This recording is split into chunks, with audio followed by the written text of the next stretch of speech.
भागवत जी में 9 प्रकार की भक्ति का निरूपण श्री व्यास जी ने किया है। श्रवणम कीर्तनम विष्णोः स्मरणम पाद सेवनम अर्चनम वंदनम दास्यम सख्य आत्मनिवेदनम। पहली भक्ति है श्रवणम। श्रवण मतलब सुनना। जो आप सब यहां बैठ के कर रहे हैं वो पहली भक्ति है, श्रवण। अब ये श्रवण भी कई प्रकार का है। सुनने वाले भी 3 प्रकार के, कहते हैं ना श्रोता 3 प्रकार के। एक तो श्रोता, दूसरे सोता और तीसरे सरोता। श्रोता कौन? जो कथा को सुने और कथा का आनंद ले, वो श्रोता। सोता कौन? जो कथा में आए और आके सो जाए, वो सोता। और सरोता कौन? सरोता वो जो कथा में आए लेकिन उनका मन कथा को सुनने में ना लगे। उनका मन, सरोता का काम क्या है? सुपारी को काटना।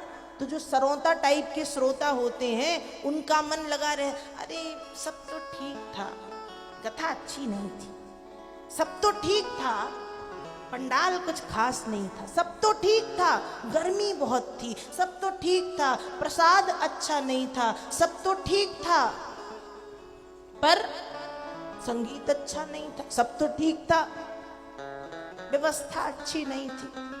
जो काटने के लिए आते हैं, जो कथा सुनने नहीं, जो संकीर्तन करने नहीं, जो भगवत भाव में डूबने नहीं, जो केवल निंदा करने के लिए आते हैं, जिनको दिखता रहता है कि कहां से बुराई ढूंढे, 99 अच्छाइयों में भी जो एक बुराई निकालते हैं, वो है सरोता। अब ये आप अपने मन में सोच लो कि आपकी श्रेणी क्या है।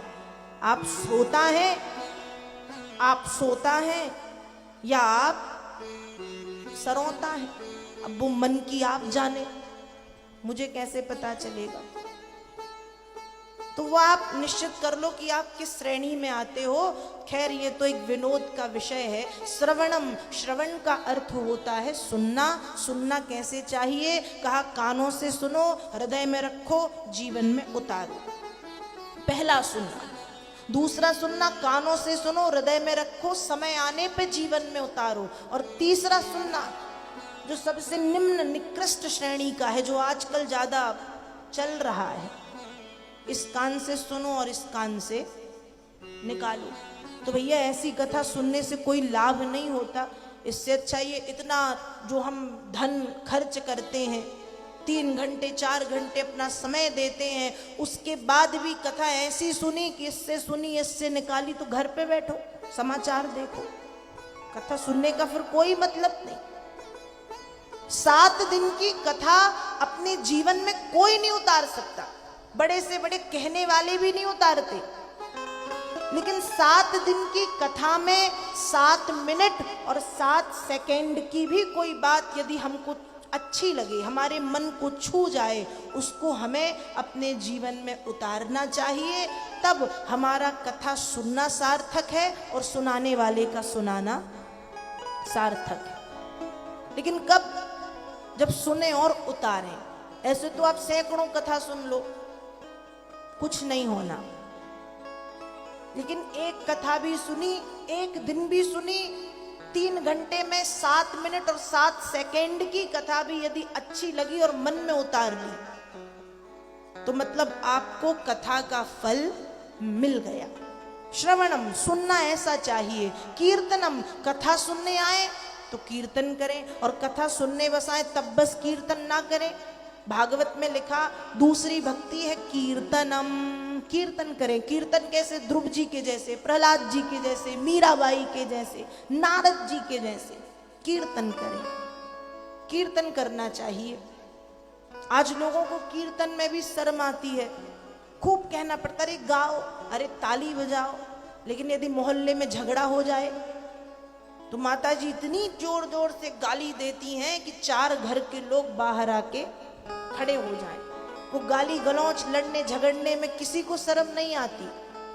लेकिन कथा में भजन कीर्तन की बारी आए तो लोगों का मुंह ऐसे बंद होता है जैसे चिपक गया हो या दही जम गया हो। कीर्तनम, कीर्तन करें। क्यों? वेद व्यास जी लिख रहे हैं, क्या लिखते हैं यत् फलम नास्ति तपसा, जो फल तपस्या से नहीं मिलता, ना योगेन समाधिना, जो फल समाधि लगा के बैठने से नहीं मिलता, तत्फलम लभते सम्यक, वो फल मिलता है कैसे? कलौ केशव कीर्तनात्, कलयुग में केवल कृष्ण का कीर्तन करने से। भज गोविंदम भज गोविंदम भज गोविंदम मूढ़ मते, केवल गोविंद को भजने से। जरूरी नहीं कि आप 24 घंटे माला लेके बैठे रहें, पर 10 मिनट 15 मिनट का समय तो निकालो भगवान के लिए। नहीं, भगवान को समय देने वाले हम जैसे लाखों हैं, करोड़ों हैं।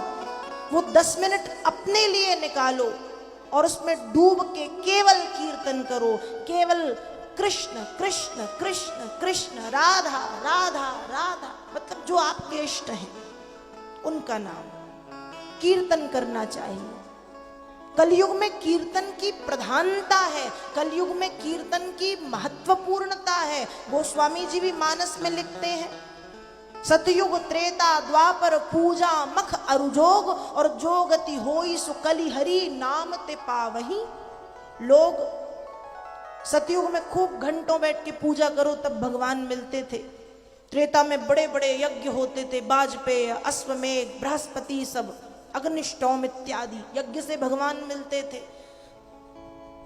सतयुग में पूजा से, त्रेता में यज्ञ से, द्वापर में तपस्या से। लेकिन कलयुग में कैसे मिलते हैं? कलयुग में कुछ नहीं करना, पूजा करते हो तो करो और नहीं करते तो कोई बात नहीं, तपस्या कर सकते हो तो करो और नहीं करते तो कोई बात नहीं।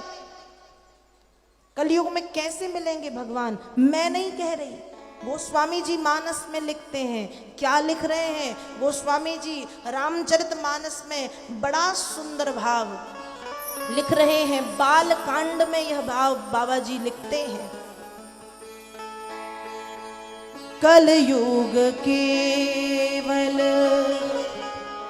नाम आधारा, कलयुग केवल नाम आधारा, सुमिरी सुमिरी नर उतरहि पारा, सुमिरी सुमिरी नर उतरहि पारा, कलयुग केवल नाम आधारा, कलयुग केवल नाम आधारा, सुमिरी सुमिरी नर उतरहि पारा, सुमिरी सुमिरी नर उतरहि पारा, सुमिरी सुमिरी नर उतरहि पारा,